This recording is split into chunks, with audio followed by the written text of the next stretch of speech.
WEF representing Palace, so let's tell you about Palace. Rolling straight to the ceiling, crowns and crystals, top like journeys, dishing out malice. Hold up, South London's grandest, far from bandits. Anything earned for a goal of elevation, just passing the team over here might finish out bright future we can't vanish. SE25 any day, that's SELHURST.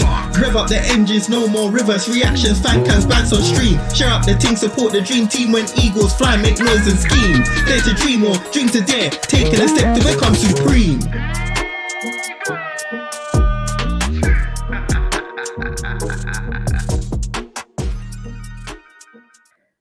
Yes, guys, welcome back to Eagle-Eyed Football and welcome back to WEF representing Palace, so let's tell you about Palace. Rolling straight to the ceiling, crowns and crystals, top like journeys, dishing out malice. Hold up, South London's grandest, far from bandits. Anything earned for a goal of elevation, just passing the team over here might finish out bright future we can't vanish. SE25 any day, that's SELHURST. Rev up the engines, no more reverse reactions, fan cams, bands on stream. Share up the team, support the dream team when eagles fly, make noise and scheme. Dare to dream or dream. Have I Bruv, what happened? Did the thing play again? Did the thing play again? Yeah, I swear down it played again. But I only played a little bit of it.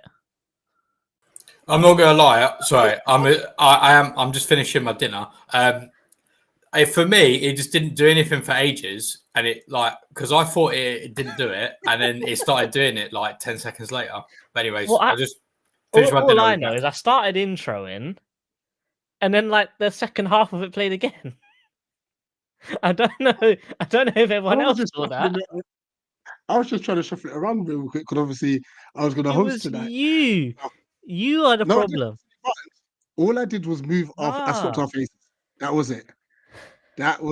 Oh, Anyway, now you do the intro now. Let's start again. I'm hosting it. Big up everyone. Good evening. Hope you're well. This is the Palace 1, Newcastle 1 match reaction.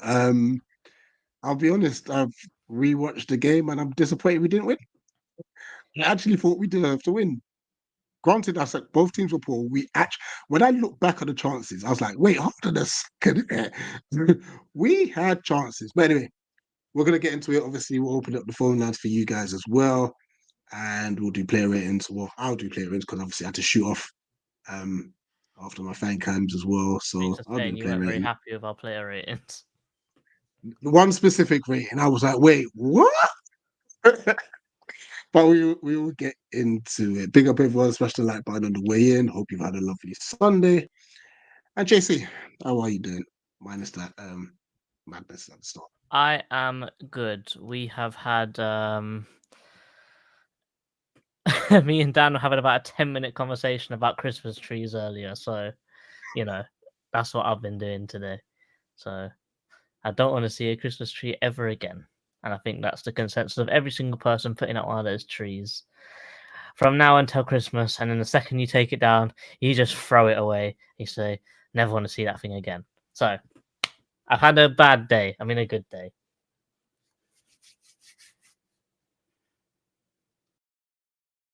And I think Rich is gone. Yeah, Rich is gone. So the internet's told him to disappear as well. Guys, thank you very much for watching. Nah, he's gone. I swear he's gone. Please let me know. Am I the one that's gone or is he gone? Because yeah, it's definitely you. It's definitely you. You were gone. You were gone. Right, I'm here. I figured I'm not. You were gone. You were gone. Save the day. Now you've gone all blurry. No, I haven't. It's you. I need to throw this laptop away. Yeah, bruv, you need to throw it in the way.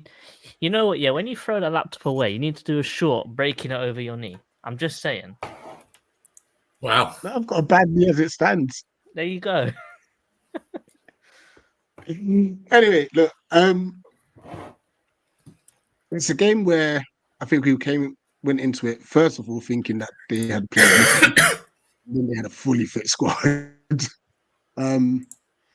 Obviously, the biggest talking point at the time was the Veni being dropped for Ebbs, which in all honesty, I don't think any of us would have complained about, seeing how desperately we need points.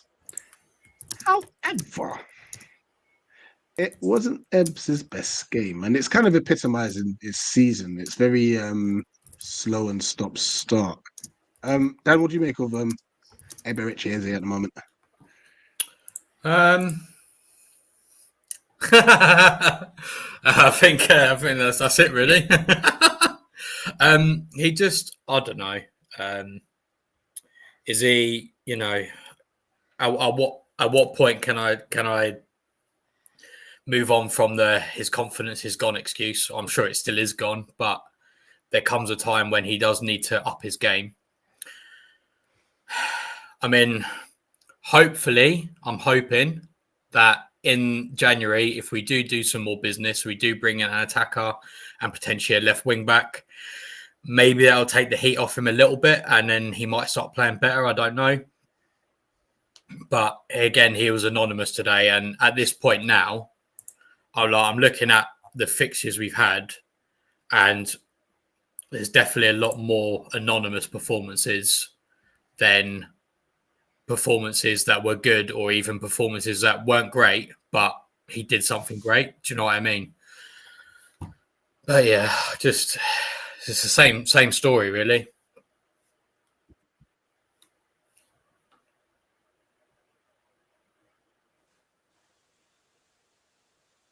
Yeah, JC, how surprised at you at how poor Newcastle were? Or was it something that you kind of identified going into this game? I mean, I didn't do tactical this week, but so I obviously didn't have that much of an insight into this game tactically. But for me, seeing that their team was basically full strength, granted they played Joe Linton, there was a slightly out of position. Basically, their team was full strength, and they still didn't actually create anything, even when Isak was still on the pitch, when Willock was still on the pitch. Their most forward-thinking players, even Anthony Gordon as well, when they had that front three, I was thinking, oh, they're going to be going forwards, they're going to be trying to score goals. But whether that was them being very poor going forwards or whether that was us being very good defensively, I think it's sort of a mix of both.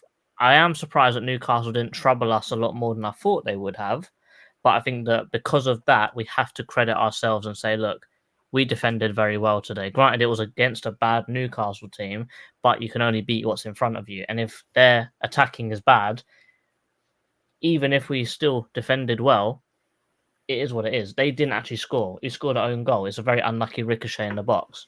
So I think that we have to back ourselves and say, no, I think we did well defensively today. Granted, Chalobah had a few dodgy moments, but I think we defended well. And I think that we can credit ourselves to why they were so poor.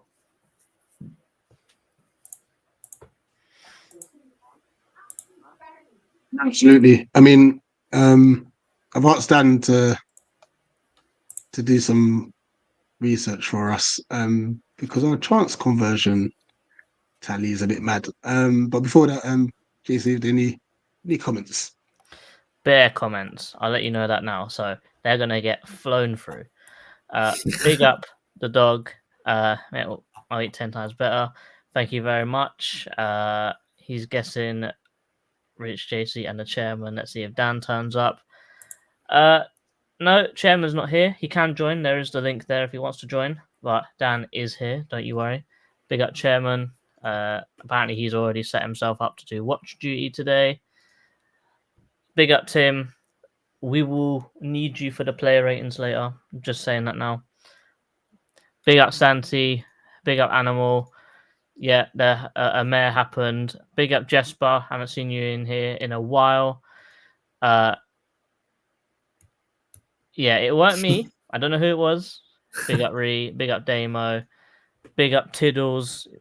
Munoz Chance gave me nightmares. Only joking. Santi again. One of you, man. Pagans. I know it was Rich. I could tell it was Rich. He's just giving a little smile there. Gay with his first goal for Newcastle. Hey, I didn't do anything, by the way. More Glasnoble player than Will Hughes. I wouldn't say he's a more Glasnoble player. I'd say he's the most improved under Glasnoble. I'd say that. Heard Mateta missed a sitter. I wouldn't say it was a sitter, but I think it was more impressive to hit the ball over the bar from where he was than to actually put it in net or on target. And the height he got on it as well was mad. It was decent. How? We came to the second tier. That's all I'm saying. It was decent height. uh, Animals for Glasnable is Wharton at the end of last season. That's a shout. The tree's 10 out of 10. Uncle Settings. Hot take is JC's tree offended Rich's internet. You need an Ethernet cable. So linked with James McAtee. We'll probably be talking about that a little bit later. Brush hacked the StreamYard. We don't use StreamYard anymore, so Brush cannot hack us. Big Animal Eds has 2 out of 3 good games this season. Does a better left wing back role. I don't know. I think it's a bit of both. I think a more forward-thinking attacking wing back would help him, but I don't think that everything that he did wrong was purely based on other people not helping him. He needs to have a little bit more. I don't know if I can say self-ability, but like he needs to improve on his personal game before you can start saying other people can help him. That's what I'd say. I take McAtee all day. Bruno was awful. Didn't see him on the pitch. Oh, bear. So, yeah, I'm just going to fly through these last few. Glazer did his hammy in a celebration. That was cool. Ateta should play for France, they said. And cool. Regarding the hairdo, the next one's on the 21st. The next appointment, unless when I'm going to take these out next weekend actually. So Man City maybe. If we beat Man City, boy, Dan. Right, Dan. Let's talk about our chance conversion percentage because I've heard it's a madness. So, yeah, it's not great. If anyone follows me on Twitter, you'll know that I've been going on about it for a while. So this season we have created 16 non-penalty expected goals. Okay, whether you like it or not, I don't care because that's what I'm using. We've managed to underscore by 7. So as a percentage, that basically means that we've missed, I guess, 43, I think, % chance of our chances, which the only team since the beginning of the 17-18 season, which were with a worse percentage, was Sheffield United in 2021. Is that the year they got relegated? That was the year they got. That was the year that I think they got relegated after doing really well the season before. Not the one last time, year, didn't they? Yeah, and then the following season they got one of the worst points tallies in Premier League history. So that's the team that we're competing against when it comes to our shot conversion. And actually, I've got a spreadsheet for you. I couldn't not. Let me get it up. Okay, so I don't know if you can see this here. Can you see that all right? Yep. Let me zoom in a touch. There you go. So I've got, actually let's put this up here. So these are basically what I consider to be a good chance is about 0.1 expected goals and above. Like I've watched so many chances like doing tactical and stuff that as time's gone on, that's just I think a good kind of cut off between a chance that could be a goal and then a chance that's probably unlikely to be a goal in my opinion.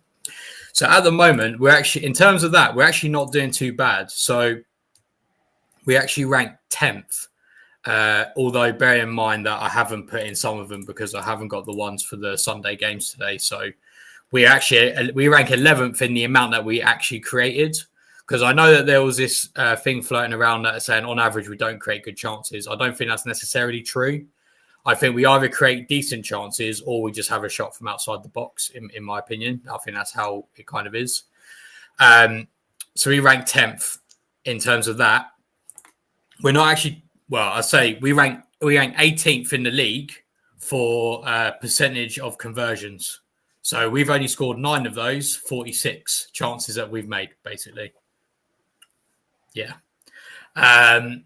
Now, other teams, because obviously Everton, for example, are below us, okay, but then Everton rank 5th for the amount of goals that they basically score that they probably shouldn't be scoring, basically.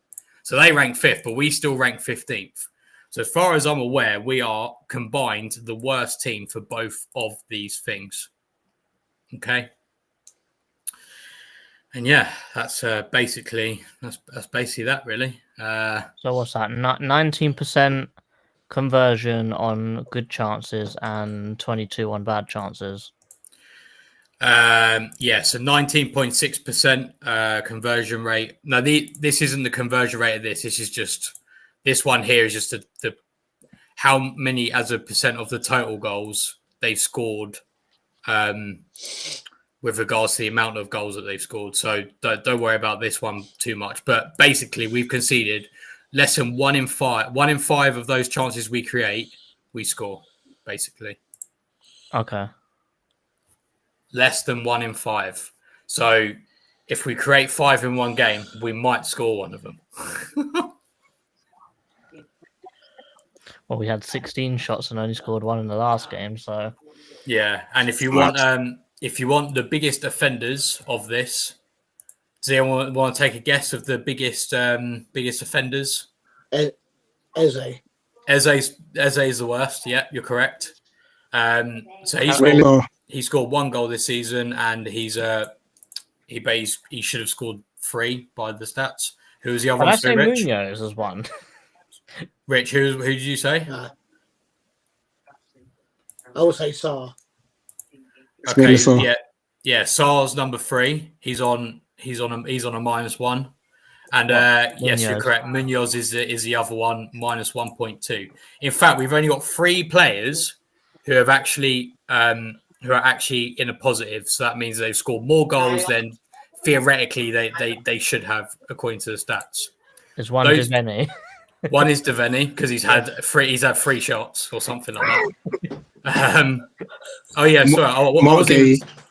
Yeah, Mark Gay is the other one because he's actually got 2 goals this season. And Chalobah is the other one. So 2 of them are centre backs. 2 defenders. 2 of them are centre backs, and another one's a youth player. He's had less than 180 minutes and has taken 3 shots in those 180 minutes. So this is a level. We can say we know our club. Yeah, I mean this is. There's no woke nonsense going on in this club. That's all I'm saying. No, and I think, and just to put it into perspective, right? So we've created 46 of these chances, right? This is yesterday. So Fulham have also created 46, and where are they in the table? I know they're 10th. That's not as impressive as it sounded. Okay. But all right, Chelsea, okay, who we all think are a good attacking team this season, have only created 6 more of these chances than we have this season, minus what they created today. Mm-hmm.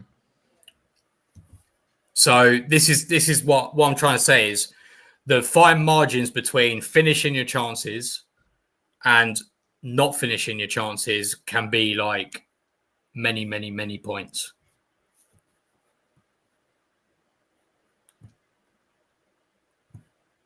And that's thank you for coming to my TED Talk. I felt good before I came on here. Funny enough, I've got something to share as well, as long as this computer doesn't act up.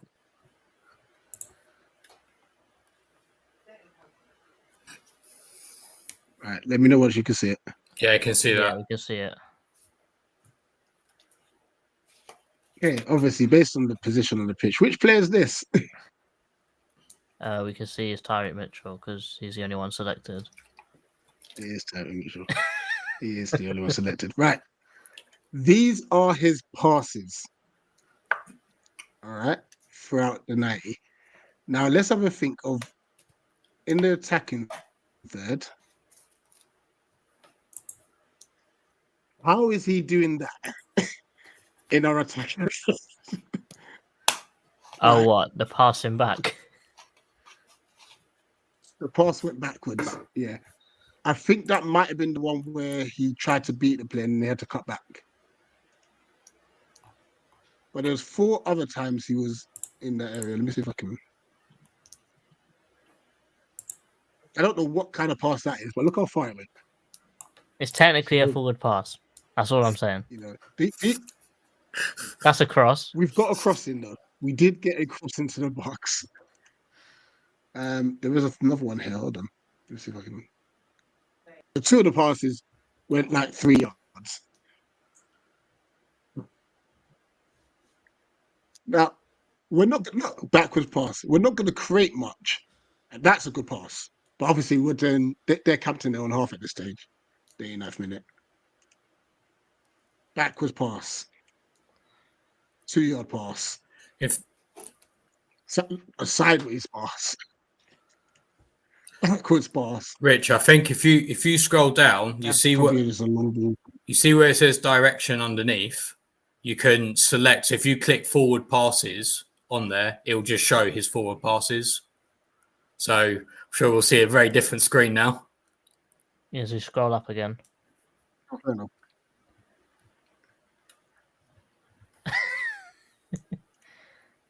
No, it's not working. That counts as a forward pass. It's technically forwards. Technically No. forwards. I've looked forward. Well, it is technically. I mean, obviously, but this is a problem. Like, it's the reason why we can't create much because our outlet. What's that? Yeah.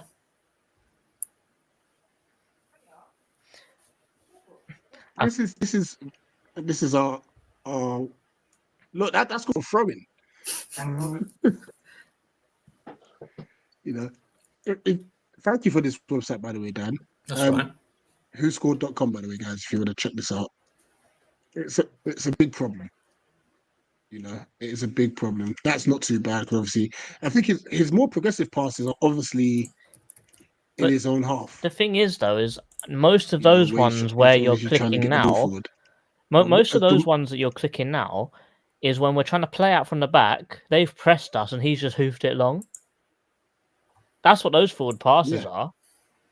Those aren't well-placed passes. That's when Gay and the Qua are passing the ball around. They're getting Yeah. pressed. They give it to Mitchell and he just hooks it long. That's not a placed pass. That's just a clearance. Has That's he a got good shout. completed pass on there? That's a good Yeah. shout from And I the think dog, we had actually. one progressive pass. Yeah, it shows completed passes. Absence. That's a good shout from the dog. Can you do the same thing but for Munoz to see what his forward passes are? Just to see the difference on each side, where someone who we believe, or in hindsight, we believe is much more attacking. So that's a good pass.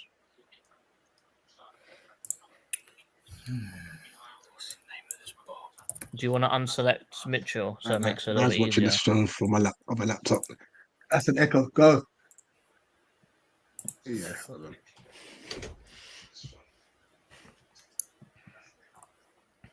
Yeah, so look, a lot But of them are you can forward see passes. there's intent in these, though. Well, apart from that one, that's it. Yeah.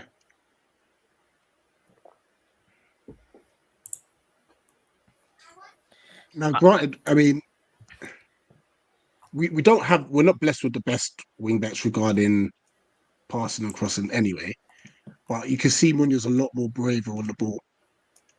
And he finds himself a lot higher up more often as well. I think the only time Mitchell's up, if I put Mitchell's one back up, half the times he's up, it's throw-ins. However, I'll give him this. I don't think our team trusts him anymore. They don't pass him the ball. The opposition don't even Notice they mark just him don't anymore. pass Mitchell the ball. But Let's be fair about it. I don't know. It's true, because how many times do we see Mark? That too. How many times did we see Mark standing on our halfway line saying, "Where are my options?" Even though Mitchell is a very clear option, they're not even marking him and he still don't pass to him. It's a bit telling to say that he knows my guy's just going to pass straight back to me again. So what's the point? our left-hand side is suffering, and I know that we spoke a little bit earlier, like, oh, Eze's suffering because of it. To an extent, it's true. If Eze had a little bit more support and someone to actually overlap, then I think that he would have one less player marking him. But how it is right now, I don't know, man. Mitchell's just not Mitchell's not suited to this formation. If we were playing 4 at the back, Mitchell's perfect. He can defend, he can go forward sometimes, and he can cross the ball sometimes. I'm not saying the cross is very good, but he'll go forward sometimes. But now his job is actually to be involved in the attack. He's not that kind of player. We need someone that's specifically tailored to that attacking playstyle. That's why in the summer we wanted Gosens, we wanted Kostic for this exact reason. And for some reason we pulled out of both of them.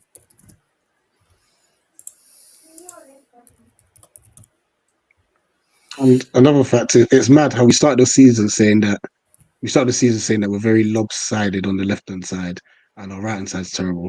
Our right hand side looks so much more dangerous than our left hand side now, you know, and that's even without a left-footed right-sided player. You know, the game's progressed, and we need to progress with it. Otherwise, we're going to be left behind.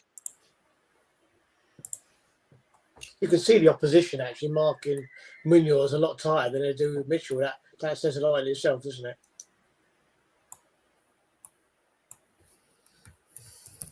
Well, this is That's the because thing. Munoz he's great in his runs as well. This is the thing as well. Like I think because he's so deficient on that side, like I think what happens is that the teams can defend more narrow because they know that Mitchell, if he gets the ball, if he does have space and he runs into it, he's either not going to do a great cross, or it's going to take such a long time that they have time to come over and actually defend him. And when they can do that, then that means they can defend more narrow, and then that's why then say it has a knock-on effect onto say the midfielders like Lerma and Hughes, because they can defend more narrow, so they can afford to put another player into that kind of area. And it's probably also had a knock-on effect to Eze as well, because again, you know, if they know that they don't really have to worry too much about that space on that left-hand side, then that's that. And then whilst we then try to overload the right-hand side with Chalobah, who, to be fair, I do think we should not sign.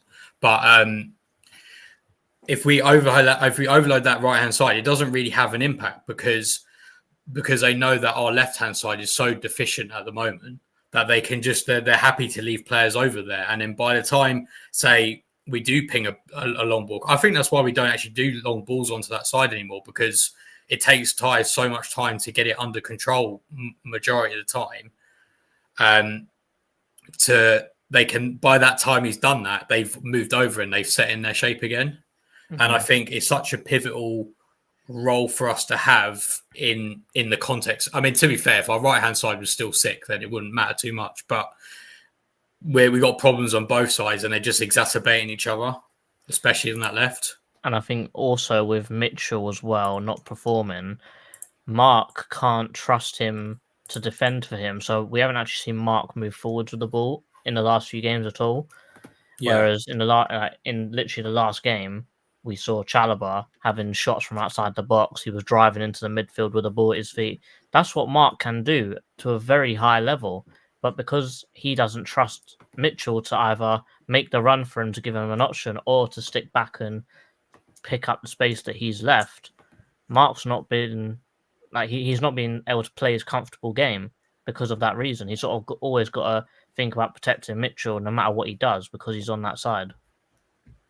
Mm-hmm.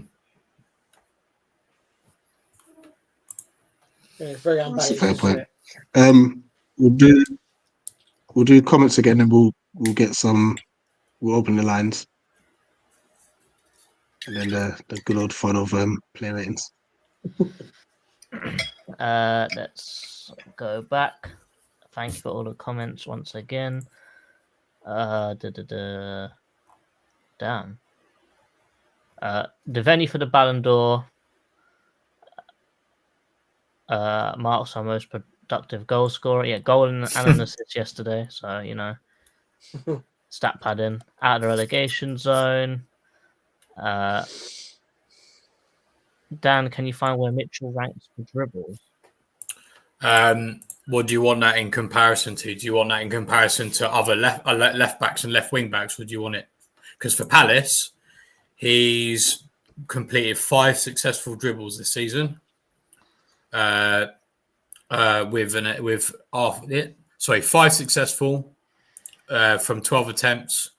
For comparison, Munoz is 7 successes for 19 attempts. Damn. Can't lie, I need to sign a left wing back in January. Archie Brown in Glasner's system would be incredible. Not trying to defend Ty here, but it'll make a difference if Ebbs got close to him and if they tried to play off each other. I remember them combining. I don't actually remember them combining yesterday compared to Munoz. For me, I'd back Glasner. I don't really understand why people are so hell-bent on getting rid of him already. Granted, the results haven't been coming, but you can't blame him for the players not scoring. And that's what I would say. I'd say that he hasn't been backed properly in the summer. We saw that players that we've wanted for ages came available, and we spent money to get those because of Friedman, I would say, instead of what Glasner exactly wanted. Yes, Glasner wanted Kamada. That didn't turn out the best. Yes, Glasner wanted Maxence Lacroix. We saw how that turned out. So, you know, he's 1 for 1 right now. So if we just have to back him, get him who he wants. Hopefully we don't have another person like Kamada. PVA, where you at? I think he's just come back from injury at Stockport, so he hasn't really done too much. Hell no, that's not happening. Jez at left back. Teo, I'd rather see Franco. He's been playing quite well. Big up, Schlapp's biggest fan. You know what's mad? I think the JS was Schlapp. I think the JS was Schlapp. Oh, JS was Schlapp. You know what? I would still say no. Because Schlapp's just even worse, isn't he? No coincidence. We get an equaliser. Devaney at left wing back. Oh, this guy's trolling, man. Lewis Hall started at CM. Alfie Doughty at Luton for left wing back. I like Doughty too. Take Doughty in a heartbeat. Back Glasner all day. Yeah, Glasner signings Lacroix, Kamada, Friedman signings Sarr, and KO. One hit, one miss. For Friedman, you have to take into account our transfer business for the last few years. You can't just base it on those 2 players. Because I think really and truly, if you think about Friedman's transfers, I'd say ones that flopped, they've all been strikers, haven't they? Edward, Nketiah, to an extent, Benteke, if you look at it that way. Max Meyer. We don't speak about Who? Max. Yeah. Max Meyer. Exactly. Player ratings. The link is in the chat. I'll put it in there once again just to make sure. We got Patrick here waiting in the background. So Patrick, you can take part in these player ratings. Rich, that'll be fun. Rich, do you want to coordinate this? So we'll start with Henderson and we'll make our way across until we get to Glasner. So with Henderson.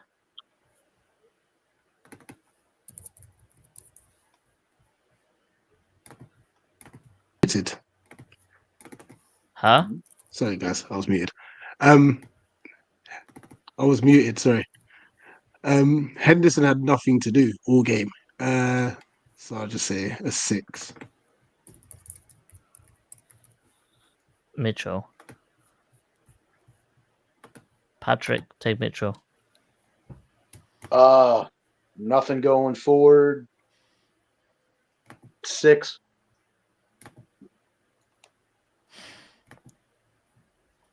I just heard something. Tim. Your favorite part of the evening, Hmm. Let's Tim. get this over with. Mark Gay. I think Gay actually he had some bad moments, but I'm going to give him a 7 because the pass was incredible. And when we needed somebody to actually push us forward and just do something to rally the troops, he was the guy. Like he was really rallying the team. So yeah, 7. Rich Maxence Lacroix. Only because, actually, this is because Gay technically got the assist, but then he got an own goal. But Max was better than Mark. I mean, I'll look, if you go want to put 8. him on, if you want to Yeah. put him on a 6, that's fine. If you want to take him down for the Gay for the own goal, but I thought I'm sticking by my 7. Nah, you keep Personally, it I 7. don't I'll think there go was 8 much for you could Max. have done about the own goal. Yeah. Max will get an 8. Patrick Trevor Chalobah. Stepped into midfield, did a couple of things, but he was beaten a few times. Average performance, 6. In fact, to be honest, I'm not as high on him as I thought I would be when he came in. Okay, well, Patrick's feeling very generous today. Tim, Daniel Munoz. I give him a 7, even though I agree that is a shock. You know what? Make it a 6. Make it a 6 because it's a shocking miss. It's just an absolutely brutal miss. But there's a little bit of heart here more than head because He I tied can't. the game, Tim. Come on. He ties the game. He What? was Get a 7 then. it's his first goal. Nah, I'm gonna stick with a 6 because it is a shocking miss, but it was incredible. What a moment for him. Mm-hmm. Can I make an executive decision here? Just for Munoz. Yeah, do it. Henderson didn't do anything, so that should, in my opinion, that should just be a 5 because he literally didn't do anything. I don't think Mitchell or Chalobah deserve 6s. So if they both go down to 5s, I feel like this makes it look a little bit more realistic. But that's just my opinion. If you guys want to keep it like that, it's calm. That's cool. I think that's reasonable. That's what I Yeah. had in my head. If you weren't going to put Munoz a 7, Nah. Munoz scores a goal, we win the game, isn't it? That's how. Oh bad yeah, Newcastle are. if Munoz scores, he goes up here with Max. Yeah, and They I win mean, the you game. could put him. You could put him on 7. I don't have a strong objection to it, but that miss was just brutal. it was a terrible miss. It was so bad that I put him as a 4. Like, Yeah, that was a little rough. it was literally an open goal. I know that was a little rough though. But The same time with Munoz. Munoz was our only attacking threat He the was whole great. game. Like Dan Burn had him blocked one off the line from him, which was a certain goal. Yeah. Like, so granted, Rich. obviously he that's missed true. that opportunity. I get it. Yeah. But Lerma. I think Munoz should at least be a 7. Do it. Move him to 7 then. Lerma. Thank you. Lerma. I'm trying to judge him against Hughes. I think Hughes had a better game. 5 for me for Lerma. Patrick Will Hughes.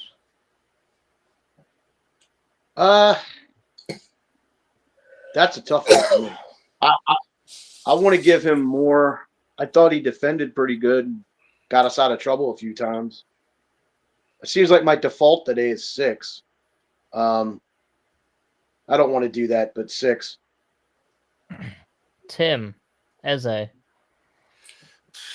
Damn. Because all right, he's terrible in the first half. He slows the game down. But I can't give. Would you guys give him yesterday? You gave him like a 4. You gave him a 4 or a 3. I can't give him that. I'm going to give him a 5. And the reason why is in the second half, he was turning more. I don't know if Glasner got it. Nah, I can't do it. He's I thought I was generous, Tim. Good Lord, man. no, because I'm not having that. He was turning. I don't know if Glasner got in his ear, but before he comes off, he is playing the ball in, and he's playing more direct in that second half, but he was terrible in the first. Tim, could we meet in the middle of a 4? And I say that because when he came off, we looked better going forwards, and he's meant to be a star attacking player. Yeah, I mean, you could. I don't know. Yeah, well, we'll talk about that because I don't know how much of that is him. Yeah, 4 is fine. There's a reason I call him the shadow. He's a shadow of his former self. Oh, that's brutal. That's brutal, Patrick. Rich, hey, if we get a chance to discuss it later, you know. Oh, I'm sorry. Rich, it's Mayasar. Sarr, I'll give him a 6. He's been a good outlet for us and should have had an assist. Yeah. Patrick Mateta. Hold up play was good. Missed the 1 goal. Gotta say 6. Onto the bench, Tim Nketiah. Hey, So this is the brutal one. This is terrible because I thought Eddie was a 3 or even a 2. I'll give him a 3. I'll be generous because he looks like a man that is in desperate need of a goal. No confidence, trying way too hard. He's tight. He just is. He's desperate, and he looks like it. Rich, Justin Devaney. Started off well, then just miscontrolled everything after a while. He lost the ball. Newcastle just been a lot. Yeah, he's been Newcastle a lot physical. However, as you said, when he came on, we just seemed to play the ball forward quicker, and he was looking forward quick. And he was better than Ebbs in his 25 minutes on the pitch. And I would give Ebbs a 3 or a 2, just saying. So I'll give Devaney a 5, only because Ebbs is on 4 at the moment. I'll rather put Ebbs on 3 and give Devaney a 4.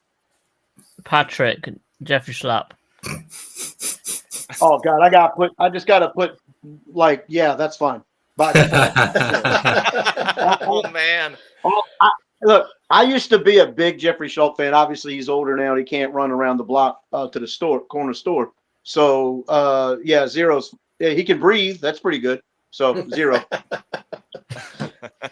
Oh, man. And finally, Tim, you got OG. I thought Injured, by the way. Pulled his hammy. Yes.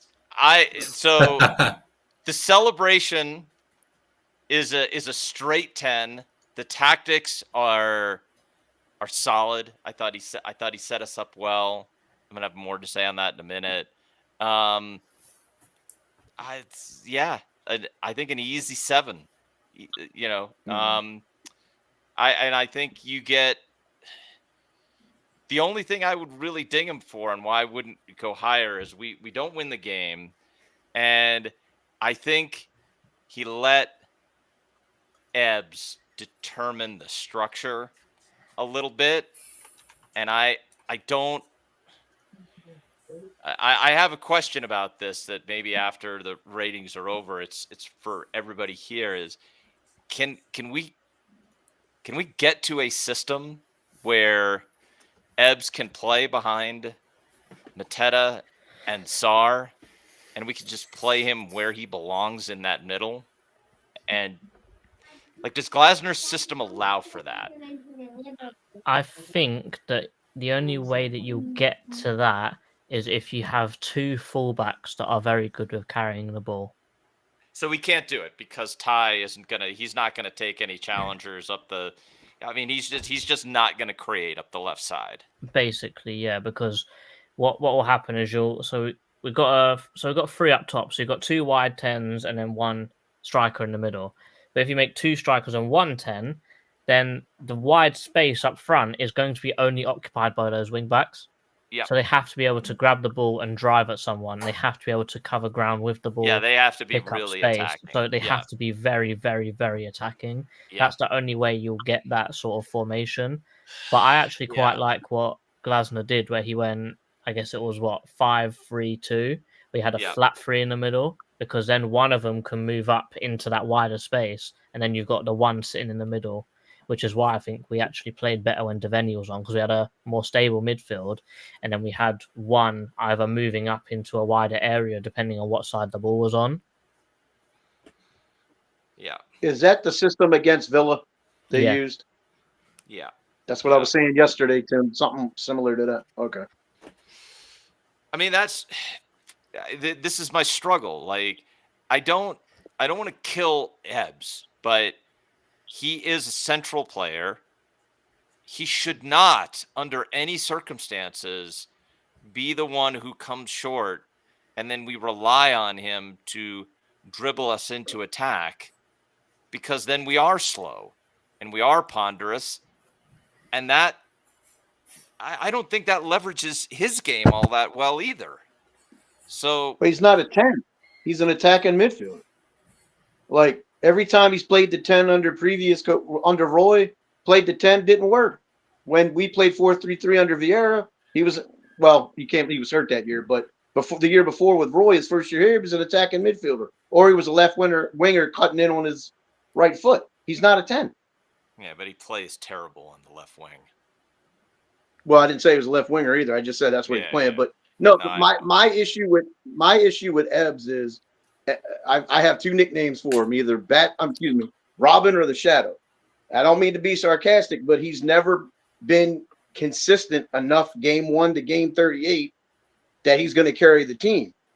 He's either hot or not. There is no in between. And mostly when he was hot, Elise was on the other side of, or another star player, Zaha, etc. So that's where the issue comes in. So that's where, once again, recruiting comes in.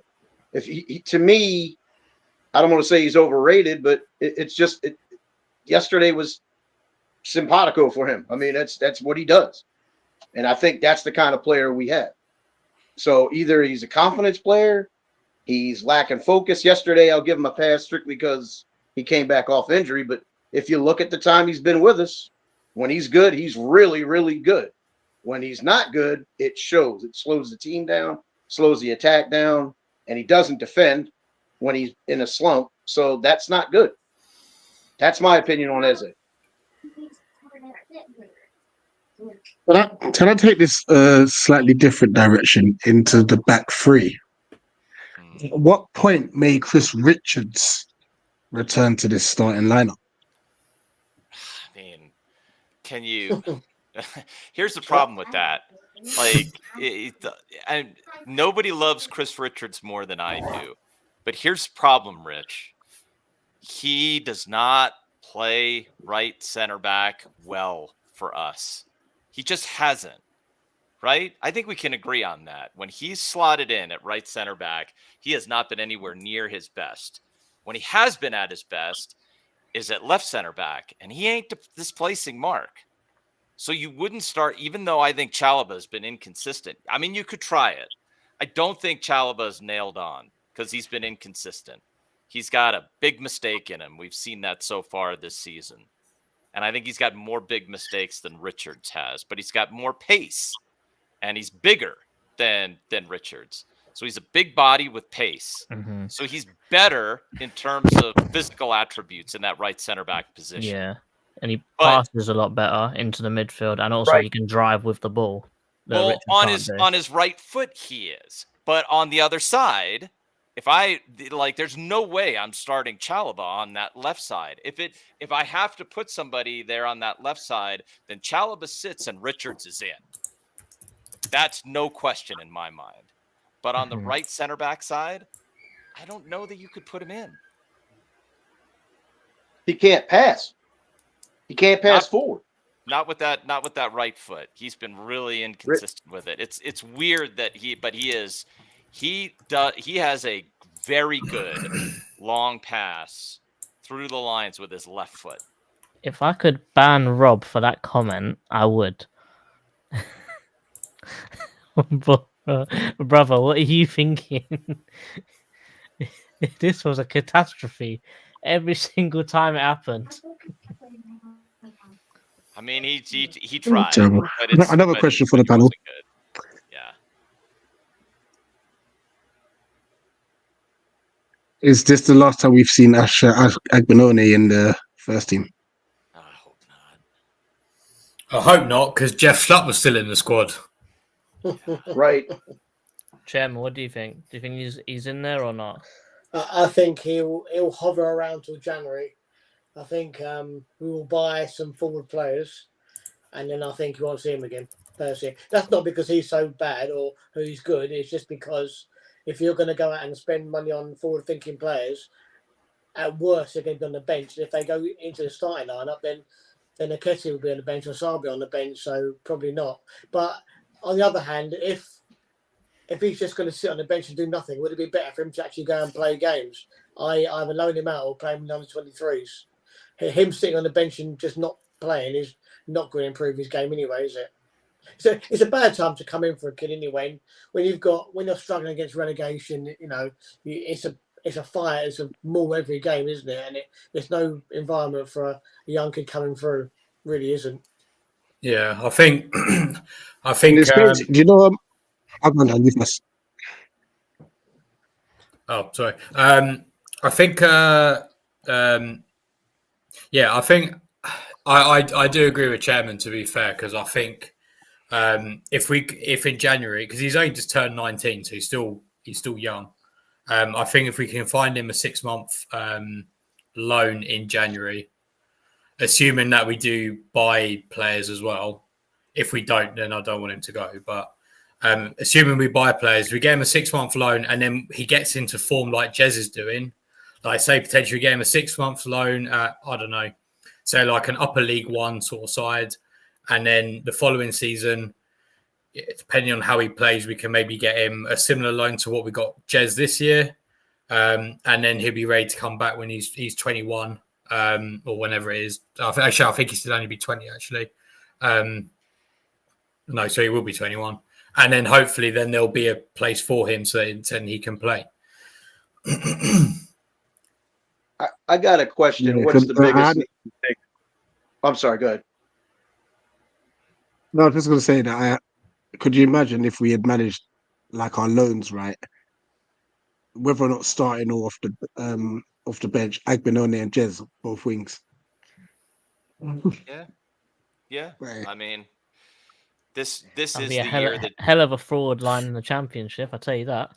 Is I don't know this. Does anyone know what member or know what foot he is? Agbenone, right foot. He is right foot. So he's a left winger, right-footed left winger. Right-footed yes. left winger, and Jez is a left-footed right winger. Yeah. Well, see, this is the thing. Like, yeah, say had we managed it right, theoretically, Jez would have been in the squad this season, pushing for that. And then a couple of seasons next, we have Agbenone, and yeah. We're a little bit behind in the loans right now. And then a few years after that, you could have Sean Derry or Jesse Derry. I keep getting them mixed up. You got Jesse Derry. Well, he's got to sign a professional deal. He's You got to sign him on a deal, and he just yeah, hasn't done it yet. Come on, Jesse. We know you want to. I mean, we need his dad to come back, so we'll sign one. I want to give you guys a hot take that I think is indefensible, but I'm gonna defend it anyway. So here's my hot take. I think after that game, we have turned a corner, which is a completely indefensible thing to say when you've given away so many goals. So which game are we talking about, Sim? The Newcastle game. Just now. I disagree with you. I think it's the Ipswich game. That is a pivotal game of our season. I agree. I hear you. Like I said, completely indefensible based on the result of that game. But here's why I'm making that case, Chairman. So again, I concede, indefensible. But here's why I like what I saw yesterday. That goal from Munoz has JP versus Leicester at home, Roy's first games, all over it. It has all the markings of it. I mean, the team looked, and then everything after that, like Hughes and Glasner in particular, came out right afterwards. And it was not, we're satisfied. It was like, you know what? It was a great moment, but that's 2 points dropped. Both of them said it. I agree. Ipswich is a massive game, but I think this team, this feels very different from Palace teams that have been in danger before, where we have had miraculous moments to come back and survive. This feels very, very different from that. And we've been absolutely profligate, looking at Dan's stats. So I feel like Ipswich is a big game, but I do not think it is the determining game. I don't think it is. I think we just had it. And I think if, we go to Ipswich and hopefully get a win, but even if we don't and we get a result, I still feel okay. I think we can play and ensure survival. I feel much better about this team right now. And I'll tell you, if we come back against City next week, and if it's Decore and Wharton, I think we'll give them a game. I'm not going to say we're going to beat them, but I think we'll give them a game because that team is terrible right now. Yeah, to be fair, I do. Sorry, Patrick. No, go ahead, Chairman. I'm sorry. I'm thinking my thoughts here. Go ahead. No, I do kind of agree with Tim in terms of the momentum of the team. I do think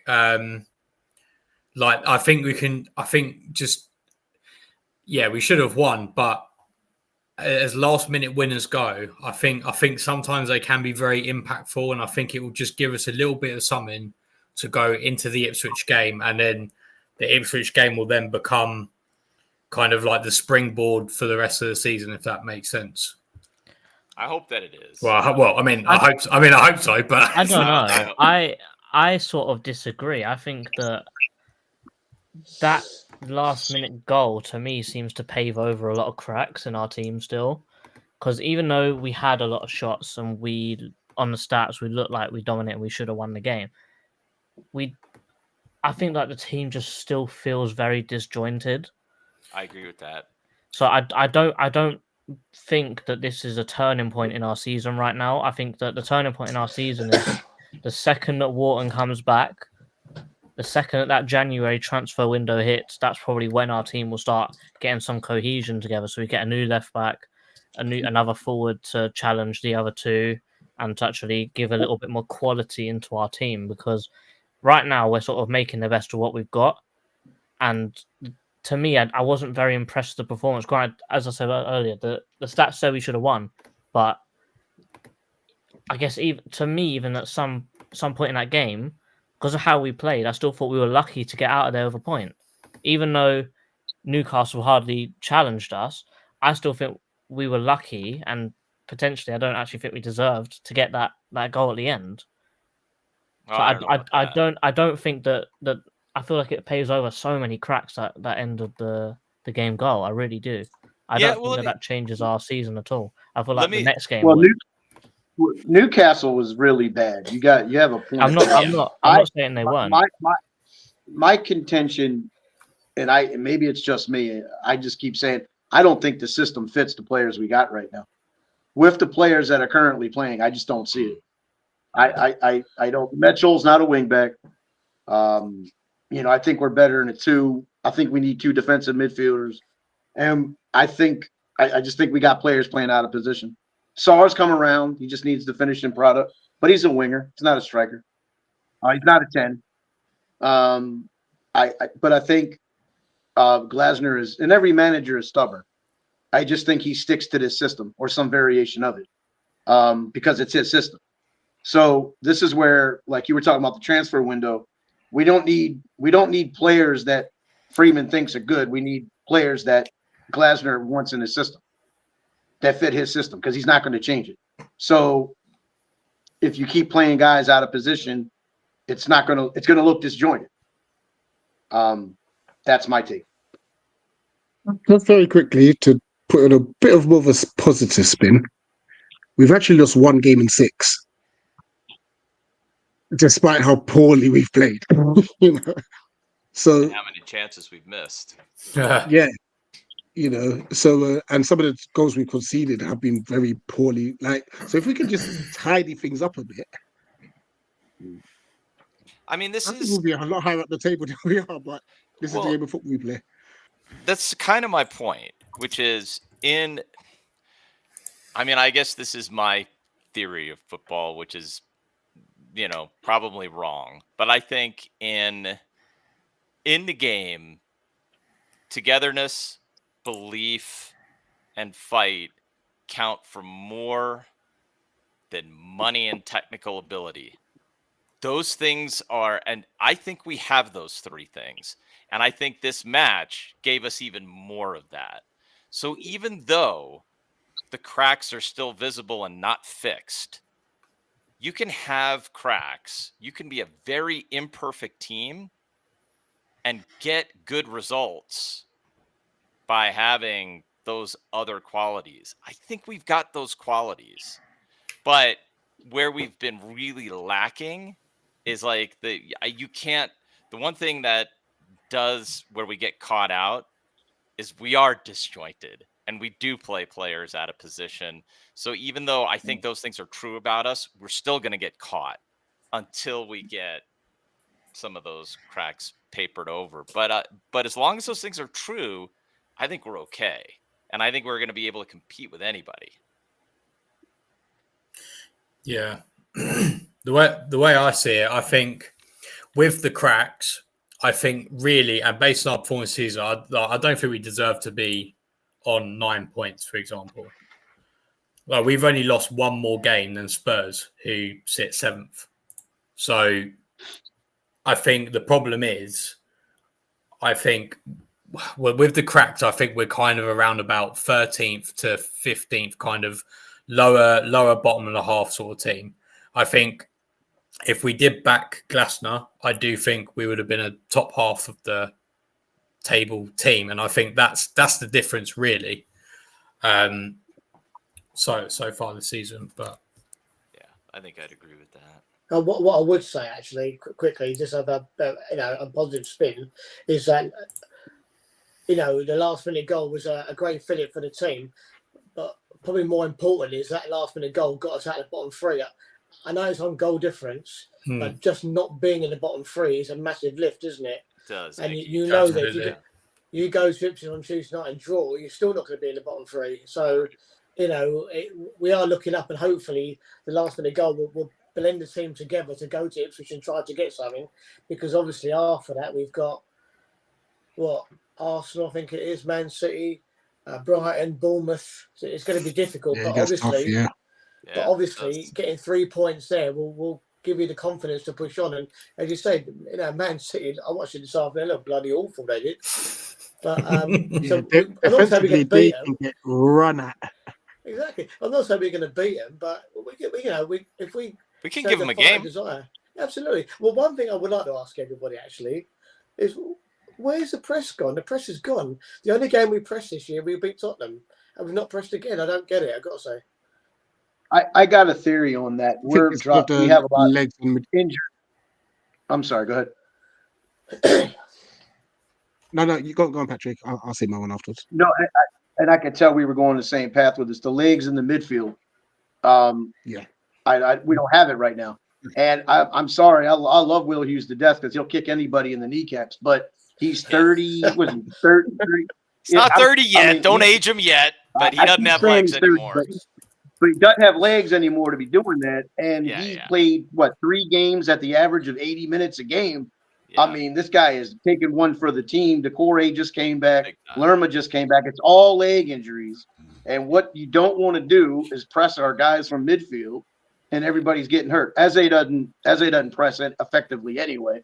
Now, if everybody was Munoz and had a motor like him, hey, let her rip. But with the injuries, I think that's why the press hasn't been very good. I think that we've gone more to a mid block in recent games, if I'm correct.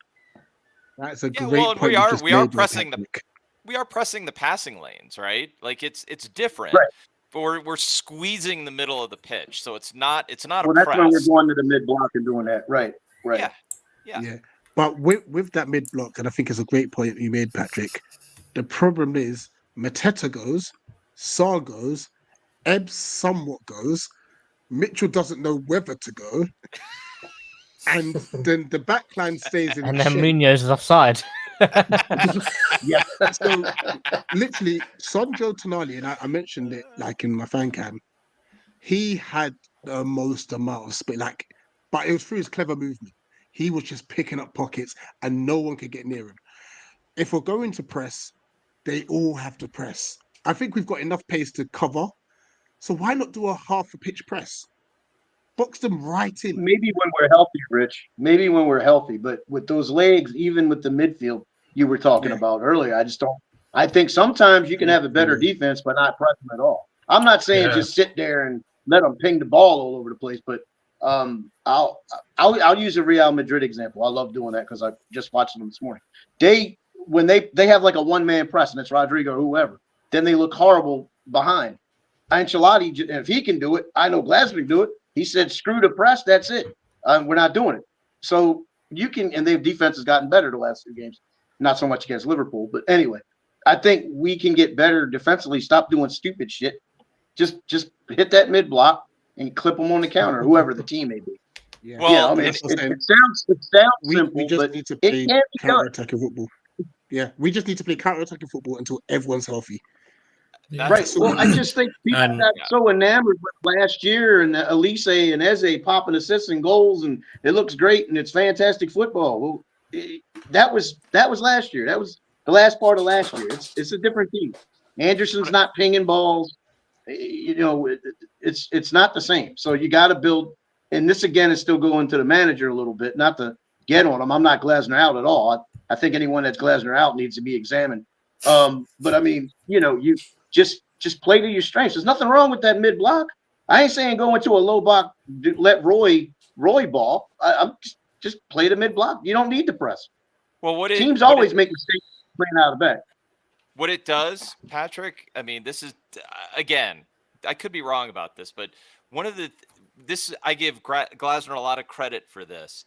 And I'll be curious of what you guys think of this. But when we play that mid block, when we play it, you're really playing into Will Hughes's strength because he reads the game really, really, really well. And so what he's doing with that mid block, he has the license to go pick the pass, get into the passing lane and go for the interception. He gets the right to go for the ball and then set us on the break. Go ahead, Rich. Hughes has become very press resistant as well. Yep. His ability to retain the football, like there's one in our own box. Chalobah put him in a dodgy situation. He made his way out of it. Good time. I was like, Will Hughes, well done. Like a lot of his games improved on the class. I'm so impressed with Hughesy this season. Me too. It's just a shame, like you said, he's not as quick as everyone else.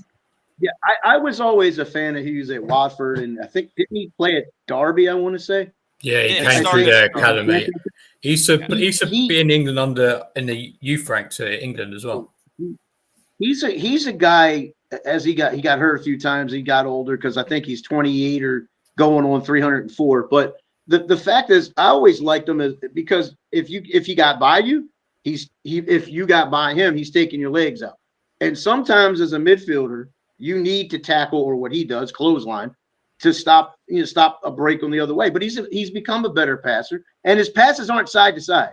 He's one of our few players that actually can pass it forward and accurately. Because I said last year, I know Rich is a big Lerma fan. I like him, but he can't pass. Like we have a lot of players, like Chalobah can't pass. He not accurately. I mean, and that's part of his problem. And I think when you got players that are not the best passers, we're going to look good one minute and we're going to look very shaky the other. So that's why I say let's just become more of a defensive team right now. Hit that mid block and hit them on the counter. I mean, Hughes Yeah. and Wharton is the underrated combo in midfield Right. that Was we've so had. good. They were That man brilliant can together. pass.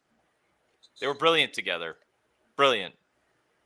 Yeah, Well, definitely. last year Wharton was so good he would not even pay attention to where he's passing because he knows where the guy's supposed to be and he puts it on a spot. I mean, when he makes a bad pass and when his pass is right on. I mean, he's that good of a player, or he will be again when he comes back. Definitely. I suppose the question now is, do we start Decore on Tuesday night? I think Yes. that's what he's rested Yeah, for. I think that's why he was rested. I think he was rested Decore for that for exact Lerma. reason. Do you Yeah. think on that I- point, Chairman? Do you think? I mean, I say I'm Decore wondering here. if is Glasner playing a little bit of, can Decore bully that Ipswich midfield? Because I mean, he was able to do that to a lot of midfields, last year and the year prior. He is a big body and he is fast and he can move some people off the ball. Is that the advantage of having Decore in for this Ipswich game? All I can say to him is that I think he's an all-round very good footballer. I think, but anyone who went to Chelsea away, at 15 minutes when Hughes was running around trying to get himself sent off and they brought Decore on, it was a different game after that, and we bossed the midfield after that, and that is what I'm hoping we need to do, He was because brilliant. Yeah, he was. and Yeah. I think if we control the midfield against Ipswich, we'll win the game. If we can put the ball in it, obviously. Yeah. So who do you start in the midfield then? Are you going Hughes? And Hughes has played a lot of games with a lot of minutes. Do you start him, or do you go Lerma and Decore? Lerma and Decore, because I think Hughes is getting tired again, and then bring Hughes on maybe 60, 70 minutes for Lerma or Decore if one of them is breaking down. Right. When is Wharton actually back? It's on Prem injuries. It says potentially this game, but I don't think he would be. I think he'll be City? back with That's City. Yeah, I think City. that's fair enough. Yeah. Here's Mind why you, I'll go Decore Hughes, by the way, 'cause I know a lot have said Decore Lerma. I just think, like I said, Hughes' reading of the game is just a bit better. Lerma's a bit Arsenal's a bit more better as well. frantic in the midfield. Like, he gives us lots of energy, but then he'll find himself like way out of position. Yeah. And the way that Ipswich Well, press is actually very impressive. They're a decent side. Like, I'll be honest with you, I was always worried about it. Not even before the whole 6-point relegation battle. I was more worried about that game than against Newcastle, because we know what Newcastle's about. This Ipswich side when you have are a very good Right. side. Yeah. when you have a frantic pressing team like Ipswich is, you don't need a midfielder that your best pass is just to lump it up and hopefully somebody's there at the end of it. You That's a need good accurate passers. Yeah. I mean, You that's also just the need way it people is. that can hold the ball, right? You need people who are Right. really strong on the ball. So that's a good argument for you. Because even look at the break for the Windows miss. It was Hughes' first time pass into Saar. Yeah. That's what we're going to need, I Yep. think. The That's- question, though, is how much can Hughes give us? Because you're talking 3 games he's played in the last, week? I think it's 3 in the last 9 or something. Yeah, which That's is And fine. he's been averaging. yeah. He could come off for a Lerma and then not start against City, because then potentially Warren might be back. Yeah. So he could potentially get the rest there. Is Devaney in that Um, mix as well? Like, can he take some minutes? Hughes comes off and Devaney I- comes in. I'm quite liking him in the 10 rather than in the midfield at the moment, just because of the physicality side to it. Mm-hmm. So further up the pitch, he can make more mistakes as a young player. Yeah, let him make his mistakes going forward. But like I said, he moves the ball quick. He looks forward quick, Devaney. Yeah. I'm not mad at him at all. But For me, Fair. Yeah. if I'm really honest, I'd play the same team that we did against Villa. Right. Same formation. I'd put Eze back on the play bench 5-3-2 and play 5-3-2. Yeah. Absolutely. That's exactly what I would do. With okay.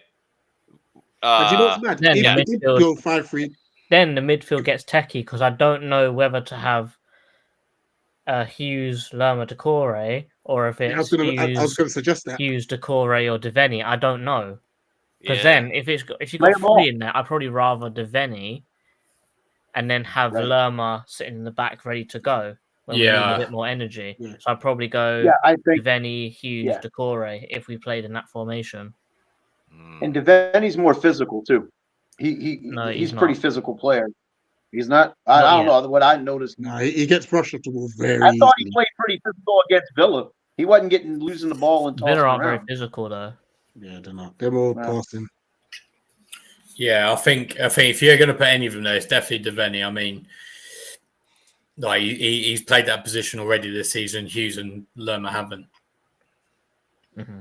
Man, it's a shame we don't have Wharton for this game because I mean Wharton's flying tackles would be so. I mean, not just the passing, but the way he gets around the pitch. Him and Decor. Well, we I have to can't remember wait. after this game, Kamada comes back. Oh God! No. Right, guys, press the like button. I'm gonna say it's not really controversial. It's not that it matters on either one. I'd rather have Jeffrey Sharp on the pitch than Kamada. Oh, come sorry. on! Hell no. That's too far. You know what? You know what? I haven't done this in a while. I haven't done this in a while. It's been a long Patrick, time. you're getting It's been a sin long bin. time. Oh, into the sin bin. Wow. I haven't done that in a while. Wow. You know, Kamada's going to start against Arsenal in the cup, isn't he? Yeah. I I would think love that's a to definite. see. Yeah, that's probably He'll start right. against Arsenal in the cup. No question about it. You're gonna put me in the penalty box, man. What the hell? You know that take was wild, though. Hey, look, Kamada. Violation. Kamada sucks. Let's just be real. He sucks. Come on, we haven't even. No, I'm sorry. I'm not he's having done. that. We haven't even seen him in He's the done. left side mean, of 10. He's To had, be- he's to- had No, 2 games. saw To be him play. fair, I We saw normally him play. I would normally refer to someone like Schlupp as a cardio man, but he don't even do cardio. He breathes. No calories. Somebody just said, you should show this comment, man. Somebody just said, rather have James Tompkins in the midfield over both Kamada and Shaw. Now, I could go with that. Wow. Wow. Brilliant. Right. I've got one last bit of trivia. Does anyone know the last time we scored a last-minute goal to win us, well, to gain us points that wasn't a penalty in the league? Mateta against Leicester. It was Mateta against Leicester. Against Leicester. So There we I go. remember there you go. That's what I'm saying. It has vibes of that goal. I remember dropping my Hey, phone. I got a trivia question. Can somebody remember the last time Mateta got proper service? Yeah, last year. Yeah, When exactly. he got hat-trick against Villa. In saying that, as a centre forward, you can't be pinning yourself against Dan Burn.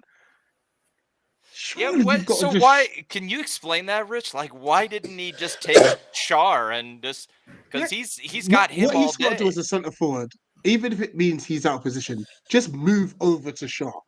And if Shaw and things switch places, then you just keep doing it. All those Newcastle defenders are just going to have to do that all game, and it's going to be disjointed. He literally said, "I want to tussle with Dan Burn," and lost everyone. Mm.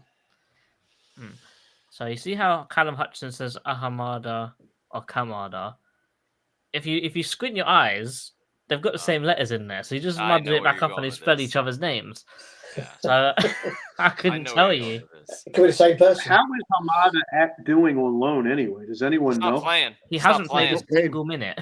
He's not Oh, playing. so he's doing the same. So he's doing the same. All right. He's getting the Malcolm Abue treatment, right? Like Oh, you he's can't just- say that. The dog's gonna have a fit. but Malcolm's not playing, is he? No, he's on the Yeah. bench. Yeah, I think that's Yeah. a good place to wrap it. I'd say, Rick. No bloody Yeah, good. before the dog's going to throw his phone.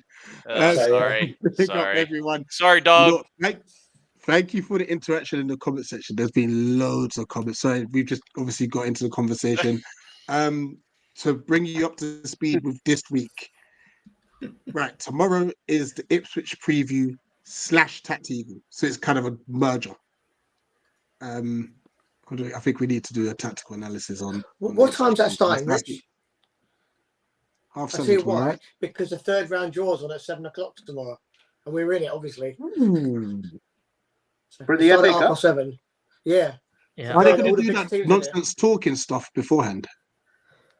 No. It's on between 7 and 7:15 on BBC2. maybe in a after 7:15. No problems. could put potentially an earlier start and obviously react to that as we go along. Tuesday there'll be a vlog out for hopefully depending obviously the time JC gets back. No, I've got a plan. I'm gonna go to bed really early because I know I'm gonna be up until 2-3 in the morning. So I'm gonna go to bed really early, get it done no matter what, and then the second I get home from work on a Wednesday, it's a long day. Oh no, wait, we actually tactic on a Wednesday, don't we? Yeah, Tacticals City Wednesday. Oh, Or do you want to push that to Thursday? I'll play football on Thursday. Oh, you do, don't you? oh, If you do push it to Thursday, let me know. I'll jump on.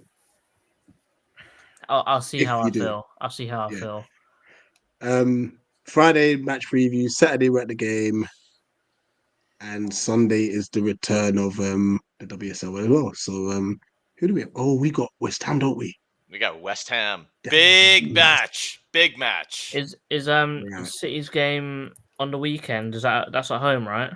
Yes. Oh, yeah. There'll be True, fan yeah. cams and player ratings on that Saturday as well. Yeah. What time is kickoff for that one? Is it 3:00 or is it? 3:00. Yeah, it's 3 p.m. Okay. So yeah, lots of football. Lots of football. To enjoy or not enjoy? Depends how A you lot of our look at it. faces. So yeah, no, thanks for Depends everything, on guys. Ipswich. Smash the like buttons on the way out. Go check out the Motley Fool with Tim. Patrick, do you have anything social wise that you want to promote? Nah, I'm good. All right. I'm Mine kind is- of reorganizing all my social media. I had a stalker that was kind of stalking, so I had to shut that stuff down. That's not good. Yeah. Well, the way you were talking real about talk. him, it was probably Jeffrey Schlupp. Out the palace. It- Yeah.